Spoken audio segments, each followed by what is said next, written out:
Brishus Rabbi Willig, Brishus Rabbi Bleich, Brishus Chaburah kollel. We're going to try to discuss the topics of waterfall distribution, preferred returns, preferred equity, some of those concepts, and what does the Halachas of Rebbe say about them. First of all, I'm going to describe briefly what they are a little bit. Then I'm going to get into the sugya as fast as I can into about iska and shutfus and halacha. And then finally bring a few loan documents and go through them a little bit in light of what we learned to decide whether it's us or mutter and how it could be fixed or tampered with to make it that would be kosher. Okay, so in the allotted time, we're going to try to move quickly. I'm going to share my screen just to show basically what these concepts are. And they become, I think, popular amongst Jews. Hold on, that's not what I want to put. Because people are looking for different ways of investing their money in ways that are on the spectrum safer, but still give them back a return more than what you'll get in the savings deposit or a CD or something like that. So these are the types of things I'm going to talk about. Waterfall distribution it's not its own type of investment. It's just a way of dividing money. They first divide money in an order where they first give to investors, and then they're going to give as a waterfall. The waterfall is first they're filling up one bucket until it's full, and then they're filling up another bucket. After they deal with the capital or some sort of payment they're making to the investor, then they're going to give them their profit, their preferred return, or internal rate of return, like basically interest, and then they're going to give the manager his cut and so on and so forth. That's waterfall distribution, what the word means. Common stock is just, maybe it's ownership, maybe it's not ownership, but it means someone usually gets dividends based on revenue. Voting rights, preferred stock is higher, so to speak, in the totem pole and getting paid out if they liquidate.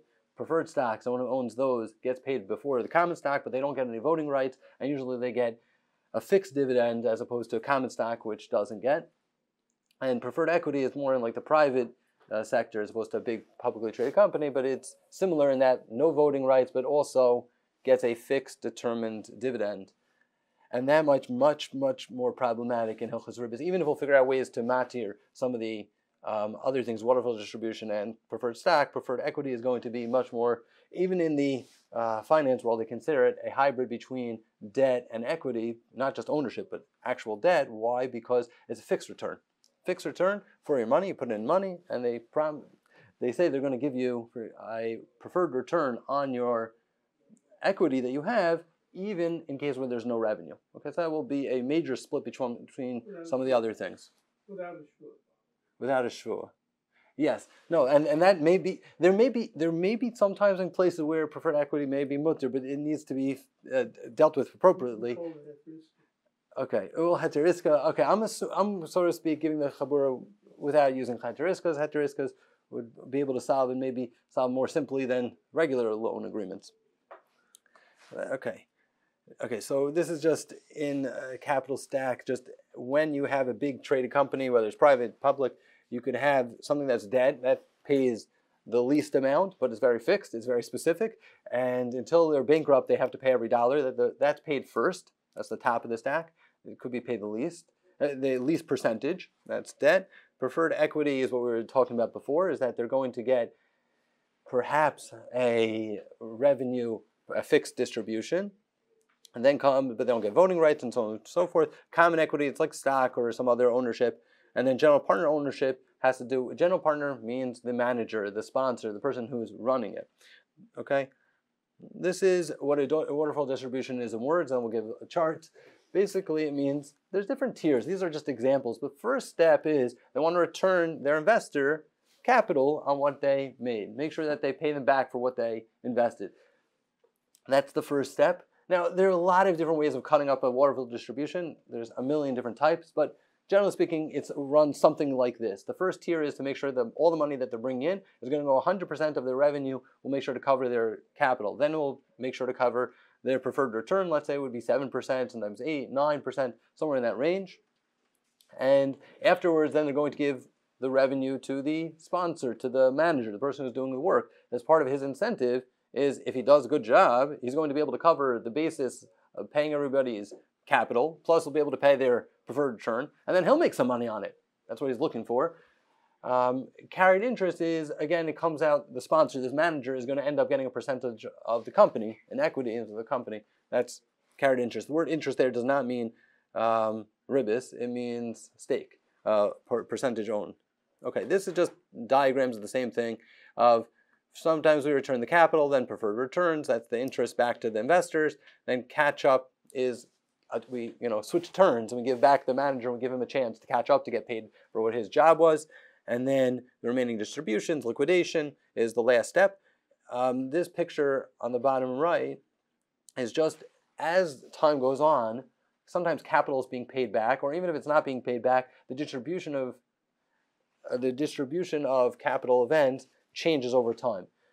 The manager is, let's say the blue in this picture, is making more money over time. The first, he's making 5%, a very small, and 5.95. But after some time, after they bump it up to step 2, tier 2, he's going to be making more on the higher revenues, making 15%, from 5% to 15% to 25% to 35%. Okay, that's, as time goes on, he's hoping to make more money. Okay, just the way to think of this as a mashal, if they're trying to collect $50 million of investments, so what they're saying is the manager might put up his own $2 million and he gets 24 other people to put up $2 million or something more or less. And then as they're making money, they're going to pay off everybody their capital, and then they're going to pay them off their preferred return. If they're able to pass both of those hurdles, then they're going to move on to paying off the manager another piece, whether it's the catch-up or get another piece of the company, and then they split up the rest of the revenue after that based on whatever tier they're up to. If they get 5%, if it's 15%, or the like, given to the manager. Okay. This is from Google's summary of what a waterfall distribution is. I don't think it's particularly accurate, and I think it may make a tremendous difference in halacha. I'm not going to base any of the halachas. I'm not saying anything halacha l'maisa. You ask your rabbi, your posek, your lawyers to figure out the mitzias, and then after you ask the lawyers, then you ask the rabbi. But one thing in this phrase, and there are many phrases like this when there are articles that are written on blogs or whatever about waterfall distribution preferred returns, that there's guaranteed return. A lot of times that term, guaranteed, in our ears of learning Hilchos Ribis is a red flag. This is for sure usher, but a lot of times their guarantees are not really guarantees. So that may make a difference in halacha. If their guarantee is really not backed up, not just that they change their mind, but they're not contractually obligated to follow it in many cases, so then that guarantee is not so significant. So just this phrase, what is preferred return? Guaranteed rate of return for the limited partner, that's the investor, before the general partner can receive their share of profits. I put a bunch of other concepts, but the guaranteed rate over here, the only reason, it's not really a misnomer, the guarantee. It's the guarantee of this before that, but it may not, but neither of them might actually happen. Okay? This is just some phrase of some company that there are many people that sell or want people to invest in their preferred equity or in some of these distributions, so they get a real estate deal, whatever it is. So they write it that if the investor knows that they'll receive a set return, regardless of the performance of the asset, provide a level of comfort that'll lead to an increased investment activity. I don't think that's particularly accurate either. I don't think this is a set return, regardless of how it's performed. Forgive my ignorance, but it sounds like the famous word of Barnum Bailey, "There's a sucker born every minute." Yes. So if you're ever going to invest in these, don't take the catchphrases that people say about them. It may be deeper than that. Contractually guarantees payment priority. I think if you highlight the word priority, I think it's accurate. If you don't, then it's inaccurate. Anyway, this is just an example of where the guarantee, so to speak, breaks down. Is, let's say there was $500,000 that was invested, and then they sell the building, the house, whatever it is. I don't know what you can get for $500,000 anymore, but then they sell for $400,000. So they would pay the preferred return. In this particular case, they were drawing out preferred return, which was $20,000 first, and then whatever's left of the not returned capital, which was, in this case, they owe $500,000, but they can't pay $500,000, but they'll pay $380,000. So the person ends up losing He invested 500,000. He ends up getting 400,000. That's very easy possibility. If the investment was a poor or bad investment, it doesn't have to make any money. Now, this is not the same thing as bankruptcy, in my understanding. This is contractual. This is part of their agreement. This Legally enforceable. Yes, very legally enforceable. Nothing, everything to do with the loan document, not just having to do with bankruptcy laws. The loan documents do not refer to bankruptcy laws. They don't need to in this. That's a different parsha. Okay, now we're getting to the halacha, and we're going to then come back to the loan documents, open them up, and we'll think about them. This is where Shuttas begins, one of the sources. There's another copy of this if anybody wants the Makoros, or I sent them out. The Gemara Ksubas, Sadi Gimel Amralf, tells us, Amr Shmuel Shnaim Sheitil Lekizem, one of them at a time, Schar Lams, if two people invest, even though they invested different amounts, they split the profit. Amr Rabbi Mistaber Milta Shmuel makes a lot of sense, but short Lacharisha, Moment Lacharisha. If it was necessary for both people to contribute in order for the animal to plow, otherwise you can't have an animal that you own a leg, you own an arm, it doesn't plow very well. You have to own the whole animal, has to be alive. It can't be cut in half in order to plow, and therefore we should split the profit. But if you're going to cut the cow in half, we're going to slaughter the cow, so then perhaps I should get whatever I put in. I put in whatever, a third of the money for this cow, so I should get a third of the avarim of the limbs of the cow, or I should get the amount of money, a third of the money that we are able to sell this cow l'tvicha. Rav Hamnuna disagrees. No, we always split it down the middle, irrelevant of the amount of money they put in, irrelevant of the purpose of the buying of the cow. Rashi doesn't comment on Rav Hamnuna, but he's commenting on Rabbah, and I think he gives a hint, and I'm going to base on what he said, go a step further than what Rashi is saying, but Rashi does say what was in the Svara of Rabbah, what he was trying, what he was trying to tell us basically is, we went into the deal thinking we're going to split it evenly, and that's why in Rabbah's understanding, when I went into this, I was planning on doing l'charisha, and then we switched and we were going to make it l'tvicha. When I went in, I knew I was going to split it evenly because you need two people to be party to make an animal plow. However, when I switched to making l'tvicha, now it's dividable, now it's fungible, now you could take the profit from it. Still, I continue with the same assumptions I came in from. I walked into this using the assumption, adaita, to shutfis, that I'm going to be nachis, I'm going to come in using the assumption that I'm going to switch, that I'm going to split it evenly. Based on Rashi, it's not directly in Rashi, but I think it's much more enforced in the Ramban, Ritva, that what drives this sugya very much has to do with das. A person enters a shutfis with a certain understanding that you're going to split things.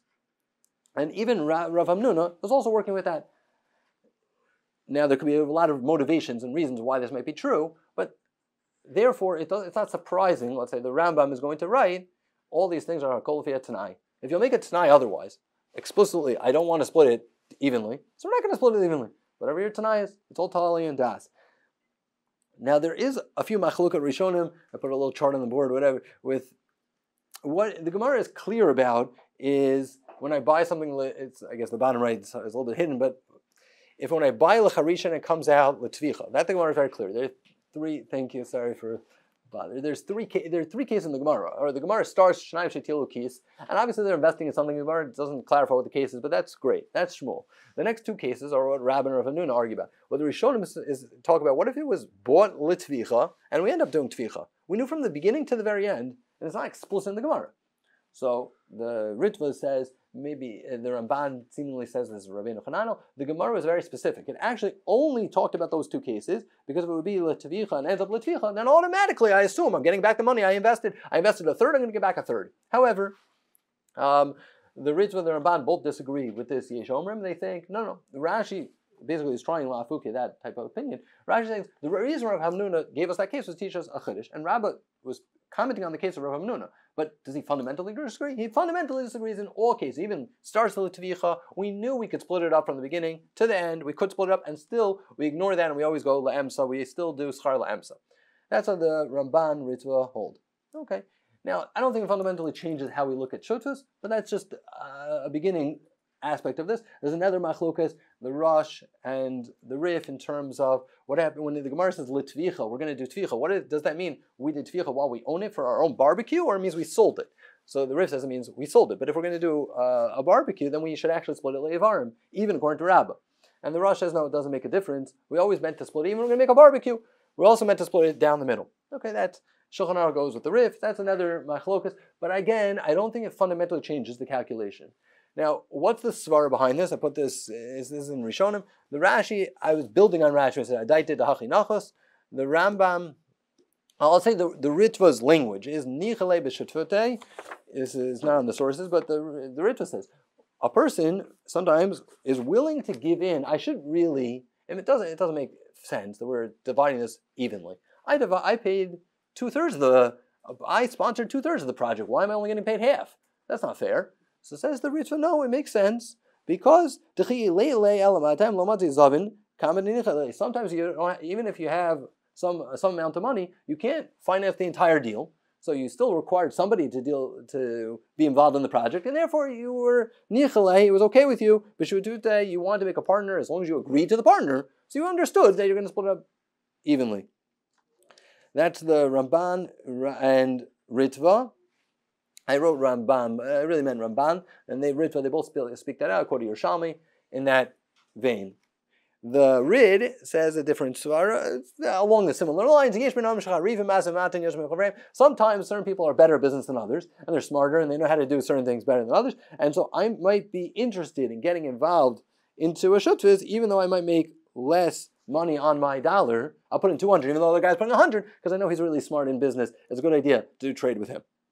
Okay, or he says another reason I didn't put this on the sheet. Or I had a great relationship with him. I didn't really care on the exact amount of money I was going to get back because I gave it to him as part of an evenly divided deal. Bottom line, what it sounds like all the Rishonim were describing is Shutfis is divided la'emsa because that's what people assume when they came in. Okay, now that doesn't involve ribbis yet. Now, in terms of what defines a shutfis, let's get into the sources. Okay, so the Rif, I'm going to stop sharing this, but the Rif and the Rambam have a major machlokas. For the Rif, it all depends on who put in the money, and this is one of his two proofs in the Gemara. And for the Rambam, it has everything to do with who's working on it. And they need to both be working on it to be a shutfis. Okay, we're going to come back to this soon. I'm going to stop sharing this, and we're going to come back to this at some point. Okay, now, in the sources, the Rambam, he quotes the Gemara, the details of some people make a shutfis. So he says, if you make a t'nai, it doesn't matter. You can even make it a very uneven deal where the distribution of revach is not equal to the distribution of the hefsid. The Rambam says, if you make it to that one party, the guy who invested less, he's going to get 3/4 of the revach. The other guys are going to get 1/4. And then in nifchatu, if there's losses, says the Rambam, the person who was getting 3/4 of the profit, the $100 person, he's only taking 1/4 of the hefsid. He's 3/4 of revach, 1/4 of hefsid. And the other party, of course, got the raw end of the short end of the stick. You can do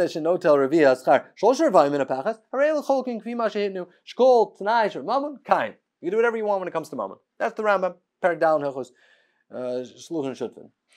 Parak Vav, there he starts telling you a little more details about a shutfis. Shnayim Shem Yosem and Notim b'Mammon shutfis. Two people both involved in it. They're both doing something. Says the Rambam, even if one person invested, but both are working, or is a nikra shutfis. And then in Pakto Tiru or is Amsa.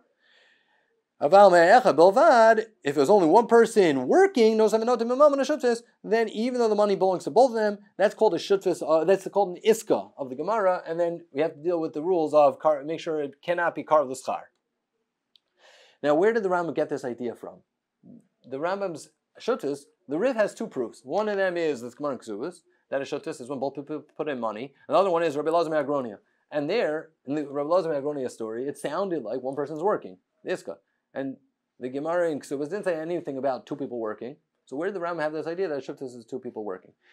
It could be as many other sources, I don't really know. But I'll tell you, a svara, he was probably trying to distinguish between, well, it could be Rabbi Elazar Me'agronia, when we'll come back to that sugya, he may have a proof for his shita, but put that aside.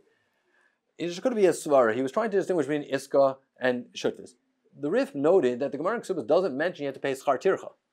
Iska, of course, You can't make a chenvet, you can't make someone to work in your store unless you pay him schar tircha. Okay, schar malo mazono. You have to make sure to pay for anytime you have an iska. You have to pay fair price for his work. Okay, and you could pay schar tircha, schar betela, as we do, a dinar even sometimes in the beginning.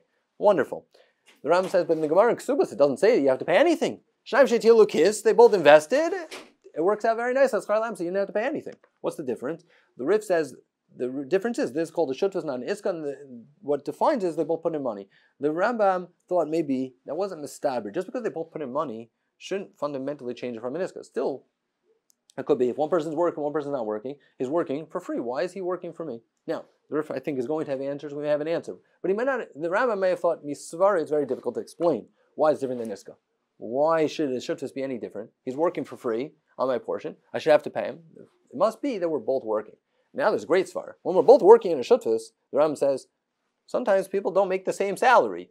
You're getting one salary, I'm getting a different salary. So that doesn't bother the Rambam. There's no schar tircha. The schar tircha is both have sweat equity. They're both involved because they're both putting in work. Great. So that could be what drove the Rambam. It could be some other svara. Bottom line, that is the shita of the Rambam. It has to be both working. The shita regards to quote the shut harif, and the Rif says no, it has to be that it doesn't have to be they're both working. He only have to have that they both put in money. Okay?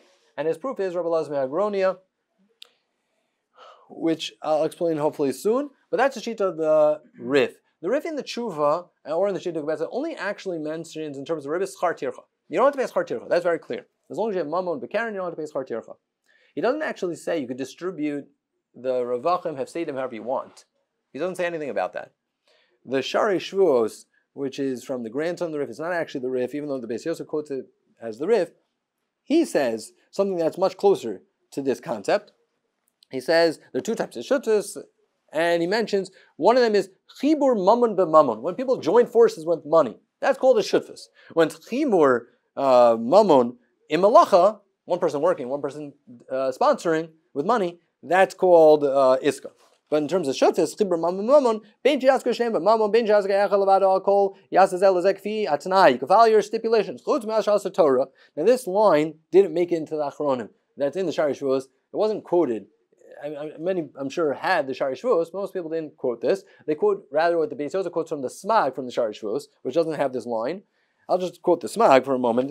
It's on the source going to the next page.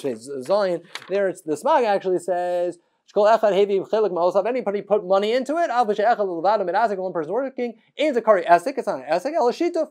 Rather has a beza in your so they can split up however they want. Wonderful.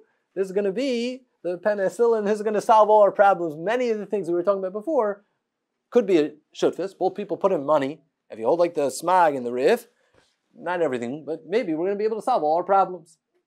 And then we can matter many of the things we talked about. However, inside the Shari Shvuos, it doesn't exactly say and you can make it tonight kvisha yirtzu. Rather, he writes you can make it tonight, and anything that you make it tonight, it works. But you can't make anything where tonight doesn't work. I'll pay the Torah. I feel like you can't make it tonight. That would include ribbis. Now, okay, of course, the Smag Mustama quoted the Shari Shvuos. First of all, in the Smag inside, it doesn't actually say he quoted the Shari Shvuos. He just writes language which the footnotes on the Smag says it's similar to the Shari Shvuos. So it could be he's adding on his own svara, or it could be this is what he thought made sense in the Shari Shvuos, or it doesn't really matter whether he's saying it on his own or he's saying in the name of the Shari Shvuos. Bottom line, the Smag hold you're allowed to make it tonight, and we're not chosh mishum ribbis at all. And the Sharim doesn't make it as clear as far as you can go. He says you can't make it tonight. That would be ribbis. So it seems like on the ribbis is not off of the horizon. It's shayach to have a shutfis and still come to ribbis according to the Sharim. Okay. The Mechaber doesn't actually doesn't tell you a psak on this. He leaves it out. The Ramah writes in Kan. He says kol echad no tell mos. That's when we talk about iska when one person put in money.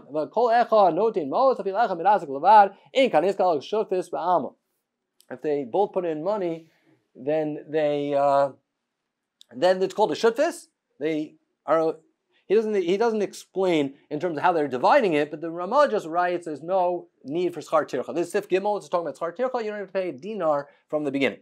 That's the Ramah's mafurish. Could I divide it however I like? The Ramah doesn't quite say, but the Shach fills us in based on what it says in the Rishonim. The Shach over there, Tifkat in Gimel says, one second. He says, you can divide it however you want. Now, the Shach is being very loyal to what it says in the Beis Yosef. What it says, same words for word, what it says in the Smag. Okay. First of all, before we get further and deeper into the Shach, do we hold the Shach? What did he say? What did the Shach mean? Not mean. Do we hold of the Rif? So, of course, the Ramah says the Rif. But let's talk about Sfardim for a moment. Do the Sfardim accept the Rif?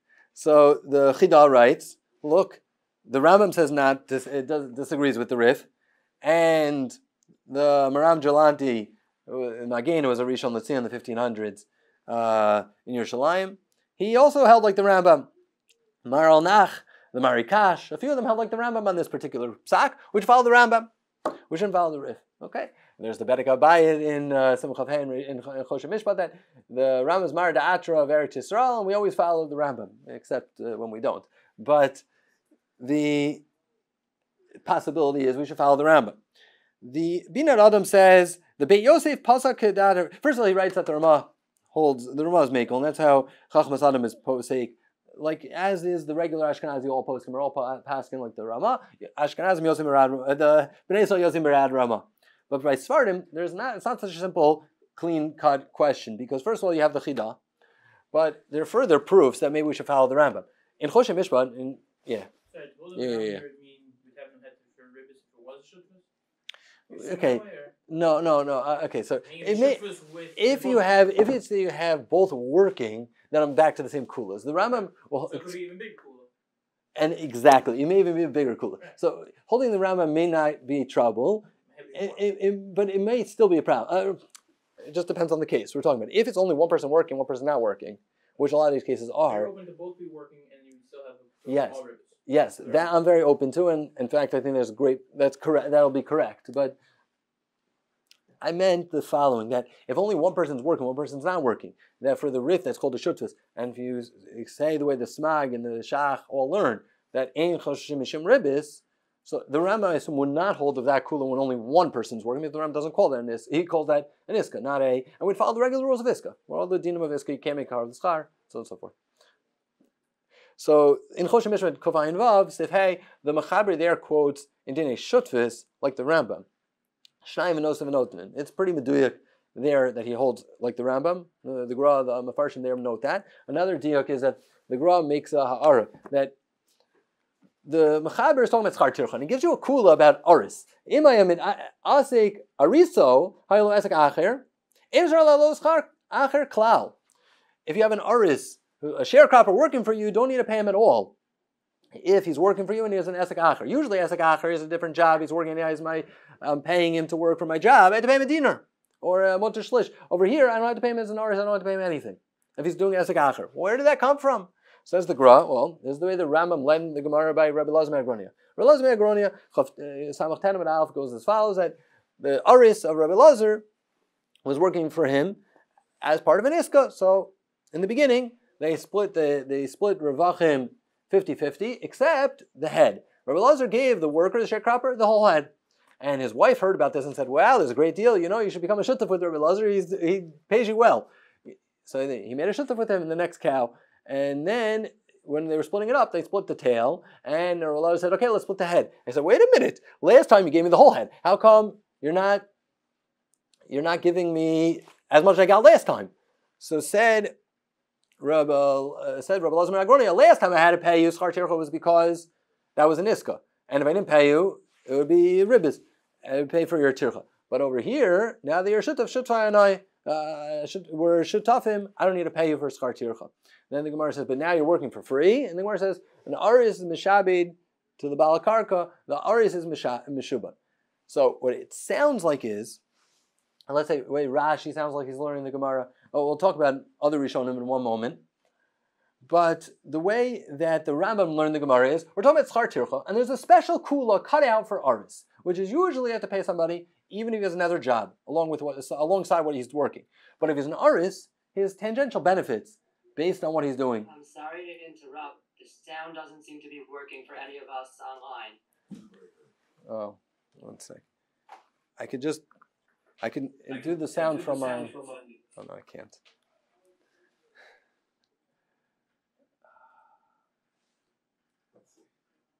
How about now?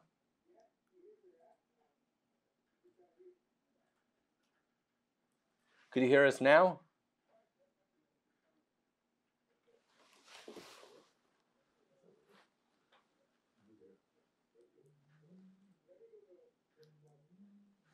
Can you hear us now? Yes. How about now? Yes, now we hear you. That's better. Thank you. Yes, Shakach. Okay, we're just explaining the machlokas and how to learn the sugya relazmi agronia. The story is in Samach Tanim and Aleph, where the Aris originally was paid the head of the cow because he was that was his schar tircha for working for Belazar, and then when he became a shutaf, he didn't pay him at all. He paid him splitting the profits, but he didn't actually pay him a schar tircha on top of the splitting of the profits. And for the way the Gra understood, it's explicit in the Rif. That is one of the proofs of the Rif. Whenever you have a shutaf, you don't need to pay schar tircha because they both have a stake in the matter, so you don't have to pay him any schar tircha. He's working for himself, and that's justified. It's not the same as gvil l'torah, where he has other cows on the side of the cow that he's working for. Here, minei ubei, in the same exact animal that he's working, and it's a shutaf. They split the money equally invested. You don't have to pay any schar tircha. That's how the Rif learned the Gemara. The Smag learned the Gemara. The Rambam learned the Gemara differently. He learned the Gemara saying that you should have to pay for the tircha. Once he's a shutaf, then you could pay him. Once he's a shutaf, that's why he didn't have to give him the whole head. But he still said, why aren't you paying me for the tircha? That was the next question the Gemara. He said, because the aris is meshubad to the balakarka. Once he's meshubad to the balakarka, he's getting benefits of being part of the field. That is his schar tircha. So the Rambam learns the sugya comes out, even an aris in theory would need to be paid, except since as part of the deal it's understood that the aris is getting benefits, he doesn't need to get any other pay. So basically for the Rambam, aris is a specific kula in schar tircha, but for the Rif, this is a gigantic kula in all shutvim. All shutvim you don't need to pay. The Beis Yosef asked the question, where did the Rif see this in the Gemara, his opinion, that whenever you have a shutaf, you don't need to pay schar tircha, because the Gemara seems to ask that. That's the very next question in the Gemara. Or am I not paying him for his tircha? And the Gemara gives some answer, similar like the Rambam. So basically, I've understood the beginning of the Gemara was talking about ribbis. Once it's a shutaf, there's no more ribbis. And the Gemara's next question answer was all about gezel. Maybe he's working for me for free, and I had a worker, and I didn't pay my worker. That's oshek. No. Says the Gemara, no, he's meshubah to work for the balakarka, so therefore I don't have to pay for the aris. Bottom line, according to the Graz, what the Graz notes very carefully, there's no source in the Gemara for the kula of shutfis, according to the Rambam. The Rif's kula was learned from the same Gemara that the Rambam learned a different kula from. So it's very shaykh that they won't agree with each other. For the Rambam, the Gran, Yud Gimel says on Sif Beis, the end of Sif Beis, he says, the Rambam's kula is from Rav Lazmi Agroni. About Tur lo katzav kain v'chein shar poskim b'farshik be'erish Rashi shoot of ein tar litem schar klal kin got of a smag v'zeh shekatzav b'hagok, and that's what the Ramah says. The Gra doesn't tie the bow and say the Ramah writes this and the Mechaber doesn't, but it very strongly hints to this, which is the Rambam's kula makes it so that there's no source for the Ramah's kula about shutfim. Now, is it possible? It's possible in Svara he could have held of it, but there's no reason to have to say it. That's another proof. The other places in Av Karocha, I put this in the source, the Yud Aleph, and another one is a great diuk in Sifchav Dalid, when the Mechaber is talking more dinamiska, and it tells you can't be mitzaref the Karen and the Ravach together, shtar mechuzai, and it's over there, shutfis also. Lo yitain mo betort iska o shutfis. Why would I not be able to be mitzaref the Karen and the ribbis together? Well, because maybe he'll die. Maybe there'll be ribbis. Says the Chedushay Maharal Sins. The Maharal Sins says, what do you mean? There is no ribbis on shuttas. He asks a stira, so he says, bishmal for the Rambam. This is the Mechaber goes like the Rambam, so there could be. Now, the problem is I'm not so excited even in that answer because the Rambam has this exact language that the Mechaber is quoting Ziv Chavdal. It has both cases, iska and shutvis. And as I think is also going to be correct, the Rambam by a shutvis also doesn't have ribbis. Just like if it'll be shnayim, nosim and notim. Both people are working, for the Rambam, that's defined shutfus. They'll have the same kulos of ein choshim Moshe ribbis that the Rif has from when he has a defined shutfus. If I'm correct in that, and I'm going to prove that soon, if that's correct, then what did the Mechaber say in Chesiv Chav Daled? It's in Parak Hey and Hilchos Mal Ve'Velovis. So I'm still up a creek. So that's why I'm going to give the rest of this year. There are other places where I think there are ribbis by shutim. I don't think it's exempt from ribbis. The last answer to the Maral Sins was, or Mishum Drara de Ribbis Naguba. I'm not exactly sure what he means, but maybe it's similar to Ribbis or it's like Ribbis. I don't know exactly what he means, but maybe I'm going to say something similar to what his other answer is. Based on those 4 proofs, Milva Hashem or Moshe Alevi, he writes that that Sardim should pass in the Rambam, not like the Ramah, based on what it says Rosh Mishpat and the Avkar Rochel. However, Rabbi Mazuz in the Biurim in the back over here, they argue otherwise. No, we always follow the Rif, because Rov Rishonim follow the Rif. Who said like the Rif? The Smag. The Smag and the Rif together. Okay? And they quoted a tshuva of Shiragon, who says something similar. I looked it up, and he brings a raya from the very last line of Rabbi Elazar Agronia. He either had a different girsa or a totally different reading. That he says a shutuf doesn't have to pay, as it says in Aris is Meshubad to the Baal Karka. It's amazing, but I don't know exactly how he read the Gemara, but it's only not the Beis Yosef's reading in the Gemara for the Sha'arim. Anyway, it says, Rav Rishonim hold like this, we should follow like this. Okay, back and forth. I put on the source of the Ben Ish Chai and the next source. Ben Ish Chai really did think there was some reason to make. He said Minhag in Baghdad that they were making on this as also. Moving on. So Svardim are not necessarily out of the chase for this question. Okay, are there any caveats where shutfus, so to speak, breaks down, where it's not really shutfus, where we could, so to speak, pierce the shutfus veil? So I have the Maral Bach, who has a case, someone who invested 5 chavilos of istis, I have no idea what that is, with some of his friend, and he gave it 2.5 of them as like an iska, and 2.5 of them as a loan. 2.5 of them, and he sold to his friend, and he didn't make him pay. Sold to him on credit. So the Mekabel has 5 chavilos, 2 of them he bought, he didn't pay for them yet, and 2 of them are an iska. So then they dealt with the whole case, and the question of ribbis, and do you say it's a shutfus? If there's a shutfus here, well then it'll be no problem in ribbis. Says the Maral Bach, wait a minute. There's one person who put up all the money. It's true that technically half of the, let's call them apples, 2.5 of the pounds of apples here belong to the Miskabel, because he bought them, and 2 of them are the Iska. But since all the money originated with the investor, he just sold to him, and he sold to him on credit, so this way he'll buy it, so it'll become a shutuf. So, but that doesn't, overnight, in 1 second, turn everything into a shutuf. So it's still called an Iska. Why? Because he's still being toreach bechinam. It's still like an Iska that he didn't put any money into this. So it's not going to be a shutuf. Fundamentally, someone else put in all the money for the time being, and someone else is working for him to make him a ravach. Even though he can make money on his own, but he's making money on halva. And if he's making money on a halva, and he's being torah for someone else's for free because he has a halva, well then that's agar natar. Okay, that's derabanan. But that's an issue. That's the Maral Bach basically saying not everything we think is a shuttus has to be a shuttus. He didn't actually put in any money just because they engineered it with 2 different deals so it should look like a shuttus. Now the bigger topic, we could spend an hour on the Rabbeinu Yeshaya, but I won't. The Rabbeinu Yeshaya says to be kotes davar katzav even by an iska is asur, and it's a big question when he had actually. Yes, please. So have you thought about how does the halacha of shutfus apply to, like you mentioned, the limited partnership, right? Where I'm going to get to that. Limited partners don't really have any power. It's really just a money receiving enterprise. It's the general partner that makes 100% of the decisions. Okay, excellent. Great. So I think I think that's absolutely still a shutfus in the Rif's understanding. It doesn't matter that he has contractually, he has no way, not a vote, he has no right, he can't even sign documents, he can't make loans for that company, he can't do anything for the company, the limited partner. But they both put in money. For the Rif, I think it's a chibur mammon b'mammon. They both put in money, so I think that would be called a shutfus for the Rif. Even though one person's working. You're saying if the manager makes all decisions. Didn't put in any money, then.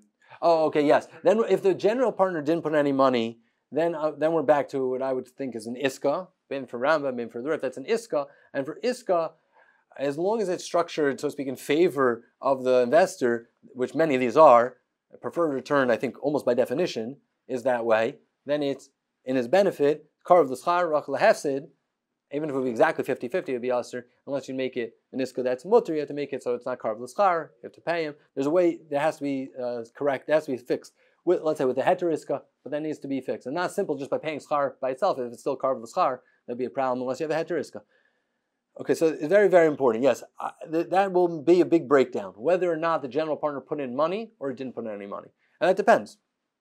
I think for legal purposes, for taxes, it makes a difference. Also, if he has skin in the game, if the general partner put in money, that's more likely considered a partnership for tax purposes than not. But I'm really not an accountant or a lawyer. But that's what I've heard is more often the case, but it doesn't have to be, that the general partner put in money. But it doesn't matter. If he doesn't put in money, the halacha will depend if he puts in money. If he doesn't put in any money, it'll be an iska. If the general partner does put in money, then we're in this world.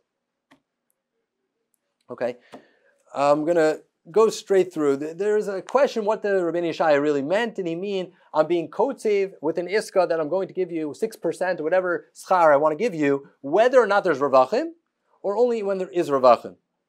Okay, I originally wanted to read the Rabbeinu Yeshaya as meaning only when there's ravach, and I'm selling the Taz Chacham Adif Minavi was mechavin to the beginning of the rid, not the end. But the beginning, the basic premise of the rid is that the Miskabel, the Mikabel over here, is buying the revenue, the possible mazel of the nosin, the investor. He's buying and saying, I'm going to give you a fixed amount, irrelevant of what this actually makes, and I'll keep all the profit, and depending if I make a little or I make a lot, I'm going to pay you a fixed amount every year to buy the revenue from you. So just like I could sell this to somebody else, so why would it be a problem for me to sell it to the Mikabel himself, the manager himself? That's what Rabbeinu Yeshaya says. The Chachmas Adam, as a side point, asks, this is Davar Shalom Olam. You can't, how can I sell Revachim that didn't yet happen? So that, the Achronim note, the Ksos in Davar Shalom Olam, in Reish Tet, Sif Katan Dal, he notes that you can make there is such a thing as most leperos. You can in debt have a shibud on investments that whatever Revachim have will be sold to you later. His raya is Rav Chama by Moger. He has a few rayas in the Gemara, but I'll put that aside, Davar Shalom Olam. But assuming that the Rid and the Taz say you could sell your portion of the Revach, the Rid still says it's Mechzik Karibis. Bottom line, though, I eventually am the way my Chavrusa read the Rabbeinu Yeshaya, as does, and I think in the end of the Rabbeinu Yeshaya it's more convincing this way, that the Rabbeinu Yeshaya is really only answering directly when I'm kotiv to give him whatever it is, 6%, some davar katzav, whether is or isn't any revach. The reason I think that's more convincing is his comparison to Rav Chama and not to Chakir and Arshai, but Shtar Machozai. And the Gemara says, Mi yemer dehavi Ravcha. So it seems that fundamentally, if there would be Revach, it would have been mutter, but the problem is we're safe to give him whether there is or isn't Revach. Okay? That's the Rid. For sure, whether or not I'm right in the Piskei Rid, the Shach and Taz both learn that the Rid is talking about, I'm kotzev him davar kotzev. I'm going to give him a fixed amount. I'm going to give him a very fixed amount. The Rebbe is going to discuss this tomorrow, so tune in on what the right reading is in Rabbeinu Yeshaya is, but it's a machlokas. The Itter also may have an opinion on this. Beis Yosef quotes in Sif Chapez, it's in Tadvav over here, not in how to read the Rabbeinu Yeshaya, but his own opinion when they're kotzev. He says some people want to tell him it's karv l'schar. He says the iskas and nahog nowadays that people give money and then they say, I'm kotzev to give you a certain amount every year, and I'll believe you if you don't make that much money. So he says, some people want to tell me it's karv l'schar, and some people tell me it's mutter, and I think it's ribs ketutza. Okay, so this is according to the Beis Yosef. The Shulchan Aruch Harav, so to speak, summarizes these three opinions in Yud Ches. He says there's three opinions of when you're kotzev a davar by an iska. He says the one option is, I tell you, no matter what on your iska investment, I'm going to give you 6% a year, whether I make any money or make no money. That's usur. That's usur for the Taz. That's based on Mechzik Karibis. Is it Ribis Deraisa? No, it's still not Ribis Deraisa because by an iska it's really Pikadam. Okay, there might be other explanations, but fundamentally it's not a halva. That's problem number one. What happens when I tell you, out of the revenue, I'm going to give you a davar katzav. You'll make 6% if I made 6%. But if I didn't make 6%, I won't give it to you. And if I made more than 6%, I'm only going to give you 6%. That the Taz says is mutter, and that the Shulchan Aruch thinks the minhag of Mamronos, the minhag is like that, and that's what the Taz says, and that's what this was in Nachal Shiva quote that the Maram Krakow had a Shtar Iska that included this type of Tanai, a Schar Katsuv. That was no problem. Though Shulchan Aruch writes, some would argue this is a problem, and he's probably quoting the Sefer Itter. Okay, they think this is Machzik Karibis. Even though it's only coming from the revenue stream, the 6%. If I made 6% or more, I'm going to give you 6%. If I don't make that, I'm not going to give it to you. Still, it's usher because it looks like ribbis. Not really ribbis, but it looks like ribbis. A different issue, a side issue, is the Taz in Chaf Aleph tells you never, in any heterisk, you can never be quoted of anything because it looks like it's ribbis. That the Shach and the Kusaka says that's not a problem. We don't actually hold like that. Shulchan Aruch is worried about that Taz. But if we hold like that, the Chachmas Adam Shari Heteriska would be a problem. Many of our Heteriskas would be a problem. So that's a separate issue. If we hold like that Taz, it would definitely put into problem many of our Heteriskas, just because we're Kotzev a davar just on the outside, even if it's from Revach, according to the Taz, because B'chol Shavua, it's a continual amount that continues. Let's say every year we're going to pay a certain amount. Okay? Streamlining this, we have a Chavos Das. Chavos Das says, even though the Shach says, you can you can be Mechali, the Revach, and Hefsid. But am I allowed to make more achrayas, have the Mekabel, the manager, have a lot more achrayas than the Pasul Revach he's going to get, or not? Says the Chavos Das, no, that would be Asr. Because once you give a lot of achrayas to the manager, what you're doing is making that part a milva. Achrayas means halva. That's why he's taking achrayas on this. If he takes full achrayas on that section of money, whatever section of money you're giving him, achrayas of hefsid, that section of money became a halva part, and now you're making him work for free for the halva part, and now you're going to revach on that. That is again to the same problems that we always had in iska of karl tzchar the hefsid. You're making him work for free, or forget karl tzchar the hefsid. I'm making him work for free. So again here, even by shutas is a problem. Basically, uneven distribution between the hefsid and the Ravachim for the Chavos Das is a problem even by Shutas. However, his grandson, the Chesel Avram, disagrees. He says that doesn't make sense. He says my grandfather, the Chavos Das, my grandfather couldn't have said that, it would be against the Smag, and he wouldn't have said that against the Smag. So obviously what he meant is, if he makes the following chiluk.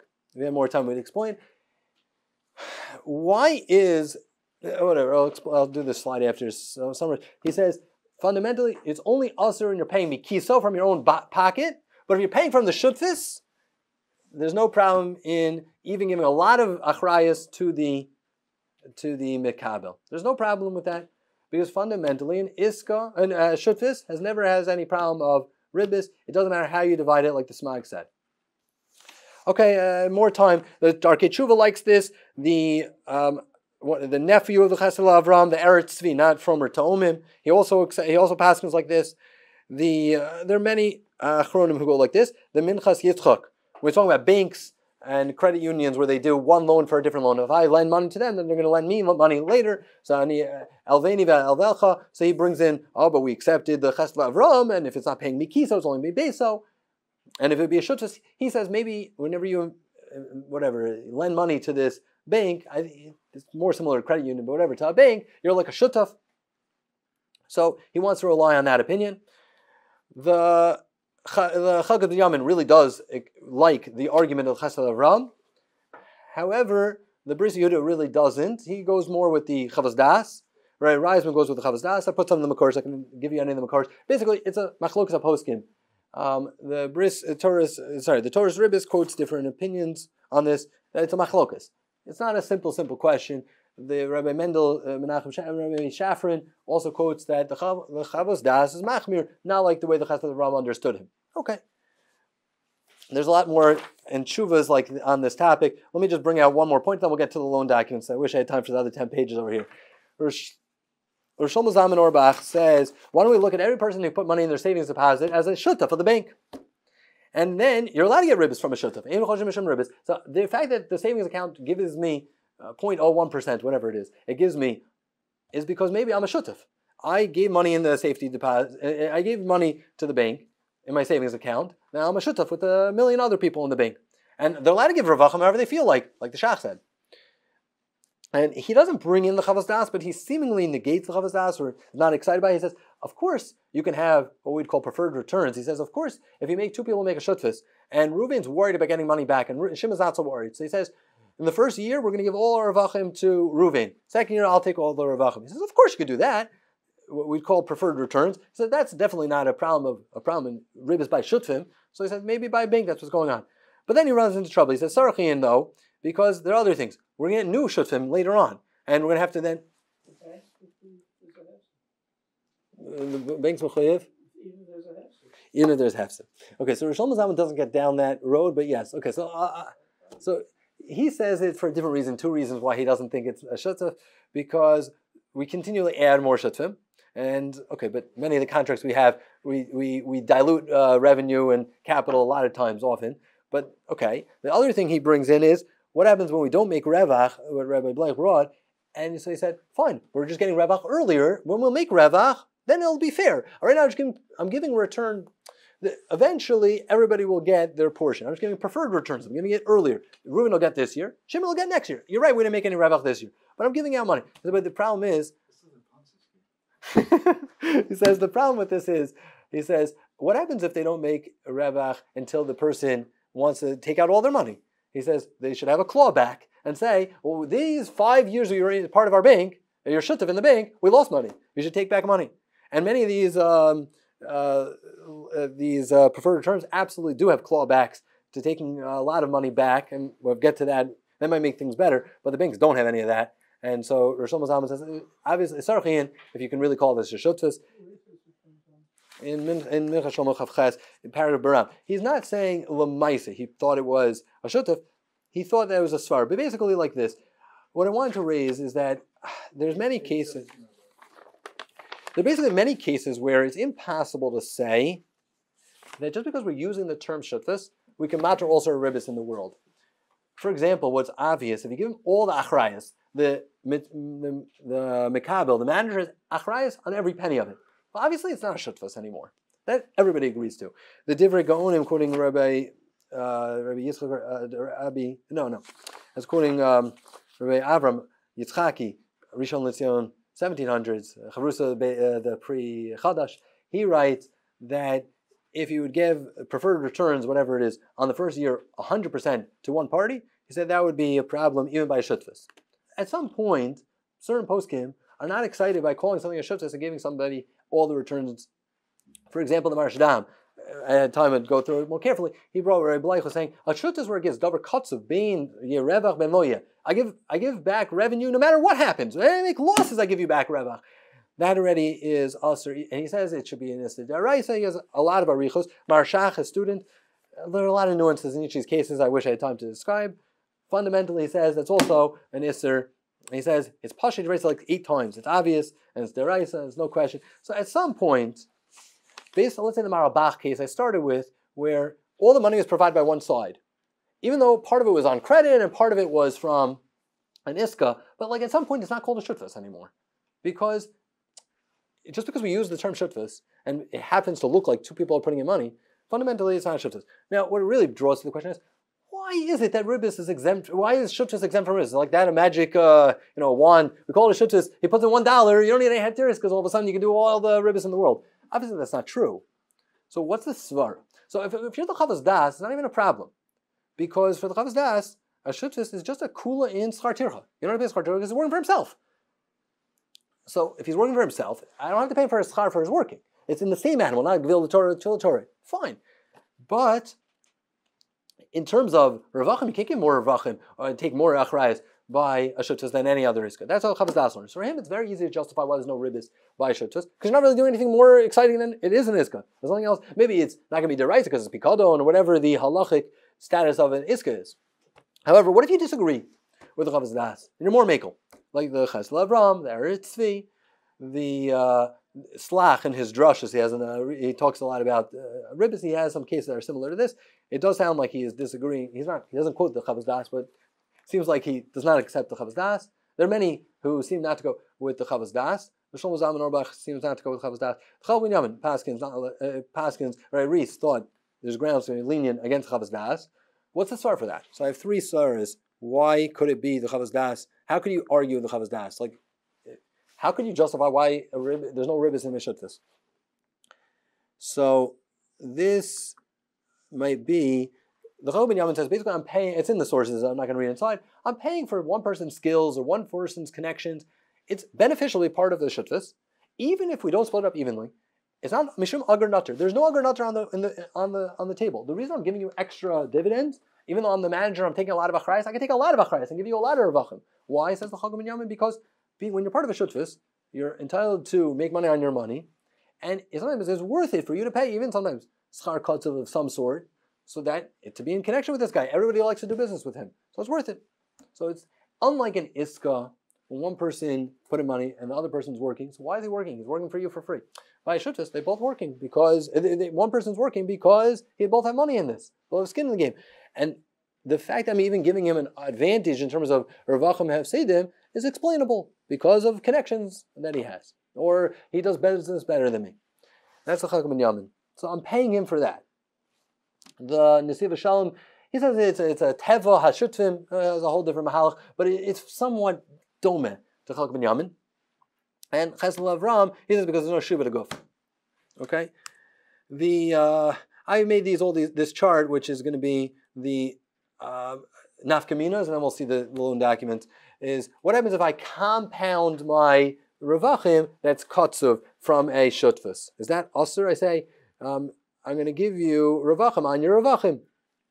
So if you're saying it's the Chol Ben Yamin, it's hard to justify because at some point it really looks like it's just a loan, and I'm giving you back interest, and I'm giving you interest on your interest. But if it's a payment, for your benefits that you gave me, why should I be giving you benefits on top of other benefits? The first benefit is they give me bigger benefits. The Shiva Shalom maybe yes, maybe no. If it was created with a loan, that was the Marabach case. The schar when there's a revach probably is mutter, or according to many poskim mutter. And then schar kotz when there's no revach should probably be also according to everybody. Maybe the Chalas of the Ram might allow such a thing. The Marshdam was talking about something over here. We'll finish. We'll now look at I want to look at a few loan documents and just think about this lahalacha. Okay, I'm going to share. Can you see? Yeah, you could see. This is the last page of the packet. This is just 2 paragraphs of investment. These are from private placement memorandums. People that want people to invest in their real estate or private equity investments, and they tell them all the things they're going to promise to give them in distribution. So these are 69 pages. I picked out 2 paragraphs in this. Now, I printed 2 loan documents for Rabbi to see, but we'll go over those after more in depth. That I have Rabbi Reese's psak on. These two I have in the packet are public ones. I don't have Rabbi Reese's psak on. This one, I'll read some of it. Okay, this is the Rock Step hometown one. This is in the document, page 19. Any net cash of a company, whether generated by ordinary operations of the company or sales, exchange, or other divestments of assets, basically however much money they're making, after paying expensive funding reserves will be distributed as if and when determined by the manager as follows. Basically, there are a lot of other clauses that doesn't always get paid. But how is it paid when it's paid? First, to the members pro rata according to the prospective unpaid preferred return until each member receives an amount equivalent to 8% for class A, B, C, whatever. This is preferred return. Okay? I is preferred return. Okay? And does this accumulate? The answer is yes. The way they say is accruing on a cumulative, non-compounding basis. So they don't include compounding. If this year we don't make 8% or 9%, we're not going to give it to you. We'll give it to you next year. But did you lose all your money? Is it gone forever? No, it's not gone forever. It's cumulative. It'll accrue for next year. We'll pay it to you next year. But are we compounding it? No, we're not going to compound it. So this agreement, and then they have other people they give to. The promote holder is the manager. Okay, that's his incentive to make money, and then afterwards they split it according to equity, and that changes, according to the tier. Basically, based on what I was learning until now, if this is a shutfis, where both people, the general partner and the limited partner put in something, then this is like a schar kosuf from Ravachim, which it could be the Chavas Das would not like this, but many Achronim would allow. In terms of schar kosuf, in terms of the other makoros, The Tashbeit is quoted as being Mekel, the Radbaz is Machmir, and there's many other opinions in between. The Marishdam was Marshach, Aser, but they only Aser Schar Kotzev ben Revach, ben Yeh, ben Loyeh. But if it was only I'll give you when there is Revach, it's Mutter, according to the Marishdam and Marshach. So even though it could be some Aser, the Bris Yehuda thinks Marishdam Aser even then. The Chag ben Yamin, I think, more accurately reads the Marishdam as saying he would matter in that case. So Reis and Chag ben Yamin thought there is reason to matter this type of agreement.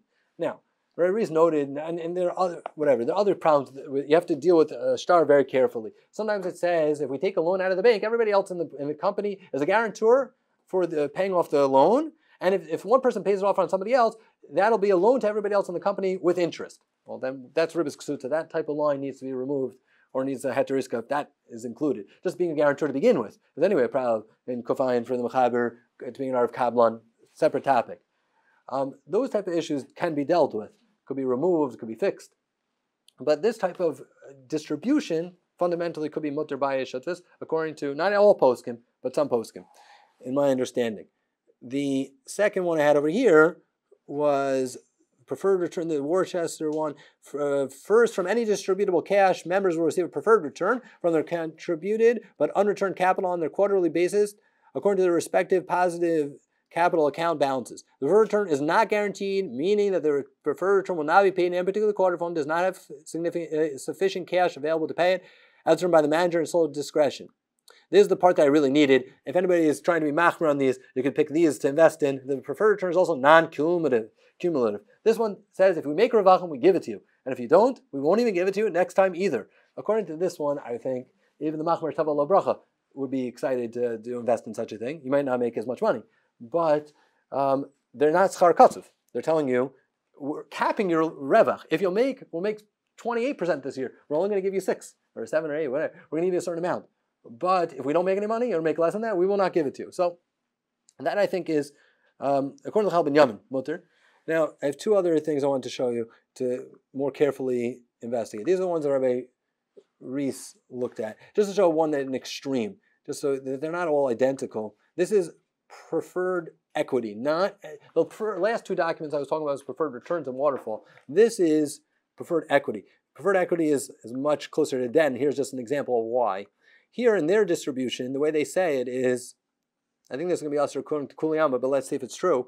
Distributions until the repayment in full available cash were distributed to the members as such, First, to preferred investors, and then to the special investment return. Second, preferred investors, we give them all fees and expenses. Third, to preferred investors have received all accrued and unpaid preferred investment return. Basically, we're making sure we pay our investors capital, preferred return, and any other expenses that they have. And let's say we can't make it. Next paragraph, preferred return, investment return. To the extent that's insufficient available cash on any distribution date, any monthly payment of the accrued. So first of all, it accrues. It continues till next time. So it's not non-cumulative, it is cumulative.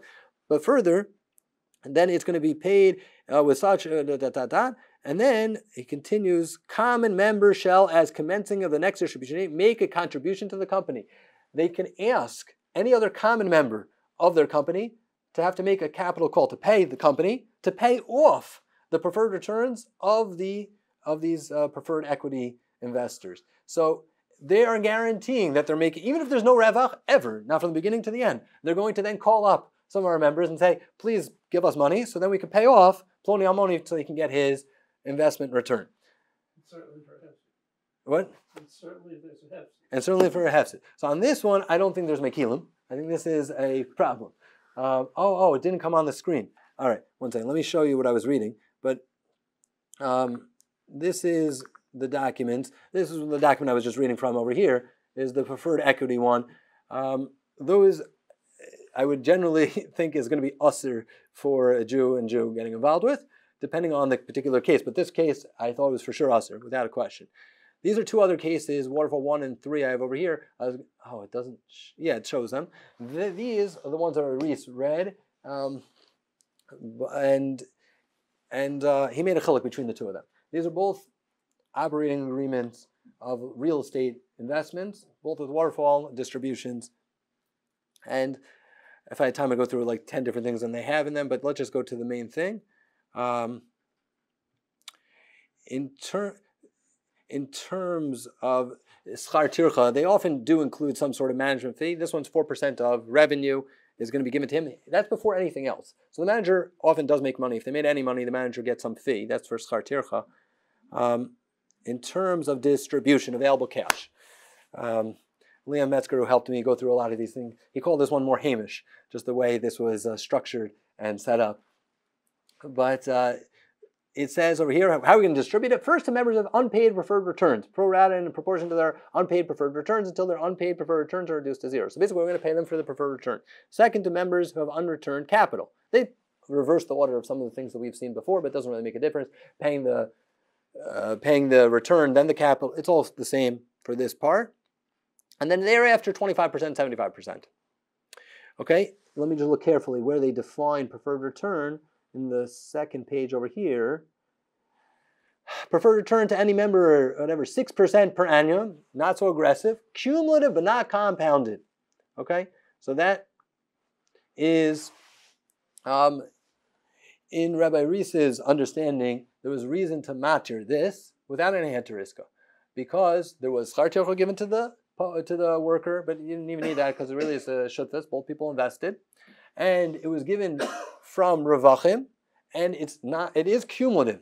If it was non-compounded, wonderful. This is not compounded. This is cumulative. So it's not the machmirim in the Chagam and Yamin, but there is the mekilim because it's given from Ravachim. We promise to give you 6%. This year we make no ravach. We're not going to give it this year. We're going to give you next year 12%. 6 year from this year and 6 from last year.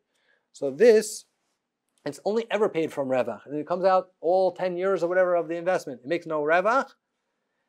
Then they won't have to pay it. That sounds okay. Like the older you go to the area, you buy and you sell one time, and you can make it lost in the thing, but the others are out.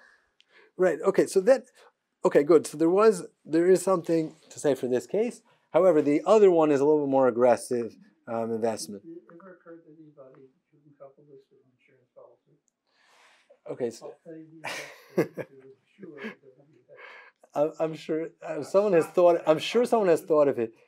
But the market for preferred equity in the Jewish world is. There's a lot of people, a lot of Jews in this business, preferred stock. So this was the other agreement that Rabbi Rees looked over, and here it said, one second, it's H. Yeah, distributions first are given to each member that has a member loan. That's a separate point, and this really was a problem. It was if someone made a loan to the company, then they give them 9% on their loan. That's a separate thing. I'll make the point over here, which is almost everything we've been discussing is a dirabanan. Even the Marshdam, who says schar kotzev when there's revach or not, and he says it's deraisa about 6 times. The Marsha says 8 times. The Shevet HaLevi thinks they just mean it's still only derabanan. It looks like it's revach because fundamentally it's still like an iska. They can't use it for anything else. Lo lamishte be'shechra, and there are other reasons. Might be there's no shiva l'guf to make it so it's not deraisa. Now, if you hold like the Rav Moshe that when it's LLC, it could be he would match some of these cases. The Rav Moshe who holds many of these cases, we're talking about LLC, someone with limited liability. General partner, the word general means it has to be unlimited liability for tax purposes. Limited partner means he's limited liability. The general partner has unlimited, but what they do as a cover-up is the general partner is often himself an LLC. So it ends up that one person, nobody's taking any shiva to go. Yeah. They do that. They do it because it's cheaper for tax purposes to make it a partnership than making it just one big LLC.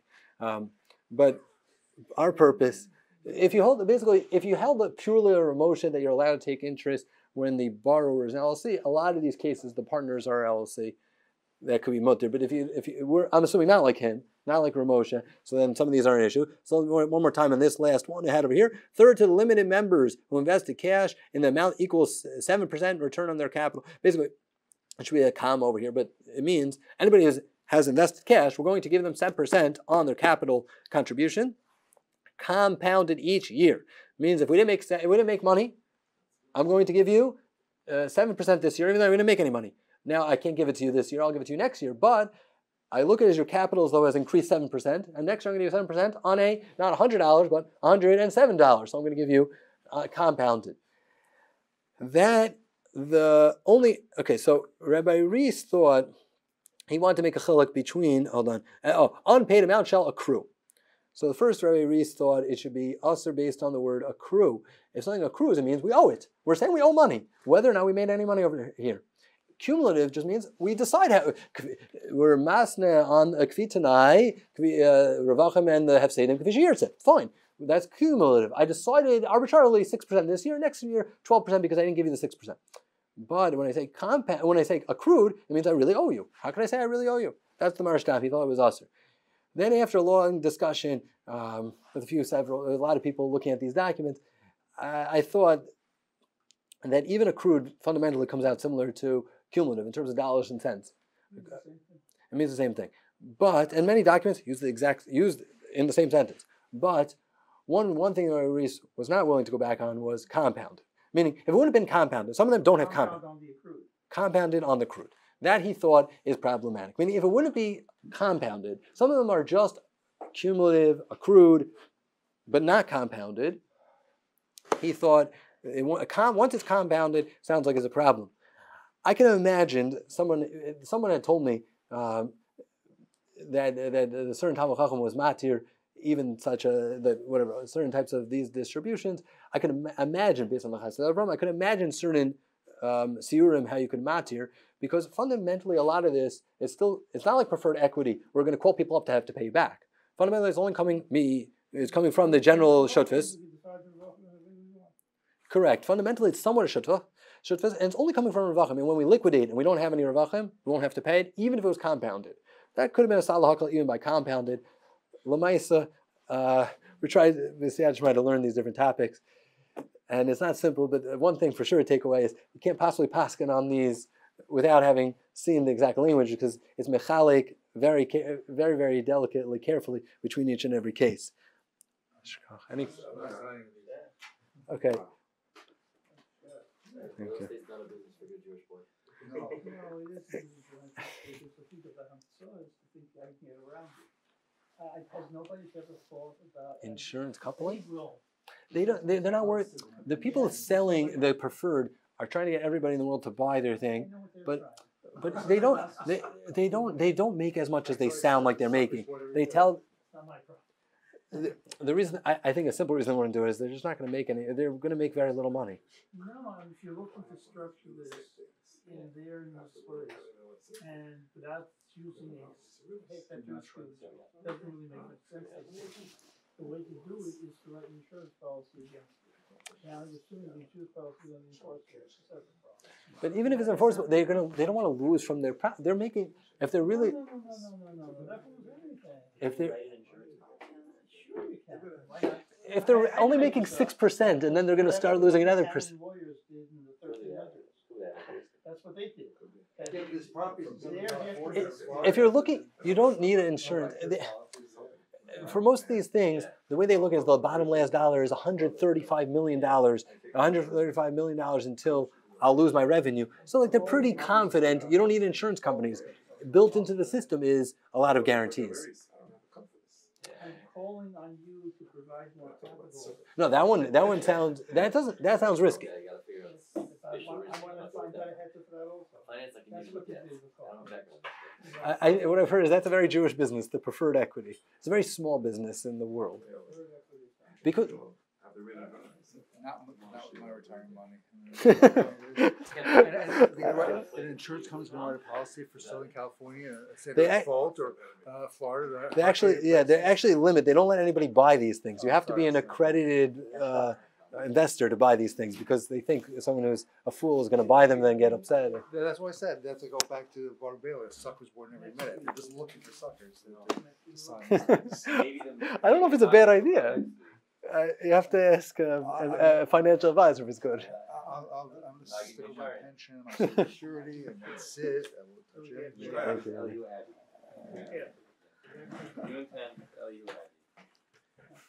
Okay. All right, this is the thing. Yeah. All right, thank you, Rick. Thank you. All right. We didn't get to everything. Okay. We started the conversation. Okay. Good. What do you think about those documents? They look pretty boilerplate to me. We had that for some of the 68-page ones. This was 18 or 19 page ones. These were short. Yeah, they are. Nothing. I didn't read every line, but it seemed to me that standard was. But does Rebbe think that there's reason to not here?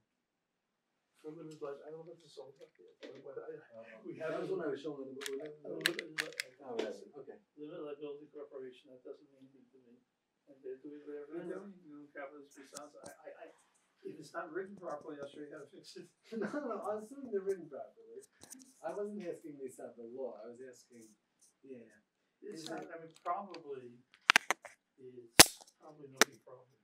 Kamal Laufer thought these were all us here. He What? thought, Kamal Laufer, he said, Reese is looking from a law perspective. He said, but we get to the heart of what they're really doing is they're giving you interest. They call it interest. They call it a return. The risk is really interesting. No, That's a harama. Except the real ones. The real ones we don't have anymore. But this is no more of harama than the other harama. This is not a real harama. In fact, it's probably better than some of the others. There is risk. If you really understand it, there's There's definitely risk. I risk. Oh, I'm not. Unless I missed something without reading it, but I'm never going to have to pay even Mala the Hefsid. Yes, the manager doesn't have to pay a penny to Mamali. So It's only if there's gross negligence to the company and then You're Mazik, you're Mazik. Mazik. Masochist guy. But basically they free him from any other. It's a shame.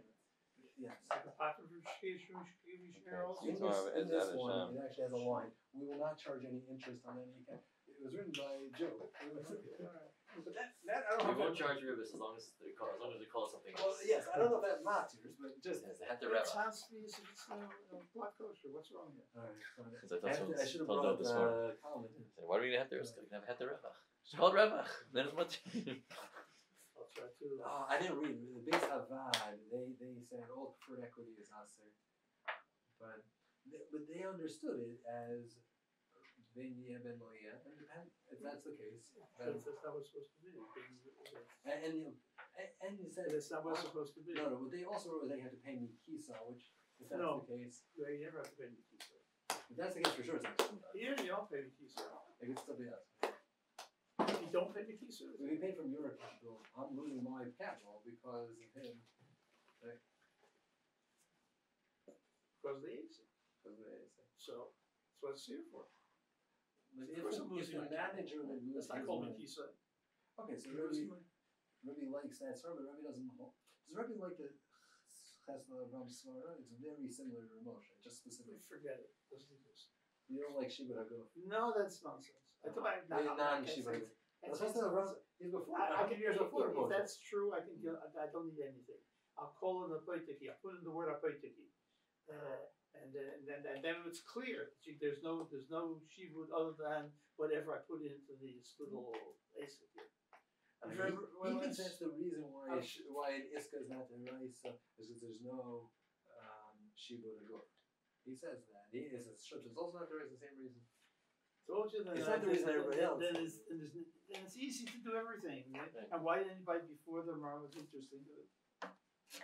And it was so simple. The simplest thing in the world. I'll lend you money with a plate. I'll charge all the rivers I want. And by the way, I haven't read them, but there's a whole series there's the Halachipedia has a magazine. And the magazine has a halacha column, which is good. Orlean writes it for Very early. Yeah, It's good. It's good. It's good. Things there are lots of things, but it's basically it's very interesting. You know, whatever the business problem was, lot of gurus. Now, in addition, they're having for a couple of weeks already a different column. It doesn't have Orlean's name on it. It doesn't have Chaim Cohen's name on it, and it's about ribbis and mortgages. Just telling you it's there. I read things that I didn't understand. I mean, it became things I don't even remember them anymore. I hope they got the Metzius right. If they got the Metzius right, they will be done on the Metzius. But how the mortgages are structured, how they're not structured, Don't know. Never bought a house. No, mortgage is more. This stuff you and I aren't going to invest in. But most also some of them have like you have to start by 100,000. Like they don't even take investors. they're not going to take you and me. It's not for us. But lots of people, you and us, we have mortgages on the house. The people buy houses. Right. I don't own a house. So. I don't own one either, Right. but that's very common. Yeah. I mean, But I think the people that do this are people who are investing in like this in professionally. You and I are. You and I are. I don't think so. These are professional investors. They're really the Bali ribbons. They're looking for dairy ribbons. They do ribs for a living. Yeah, that's it. They make no bones about it. I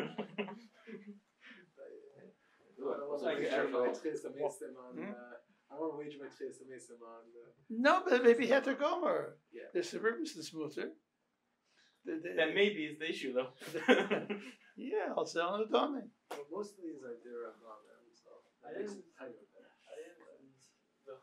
Thanks to Rebbe. The basic. Thanks to Isn't that not the Rambam when they put the everyone?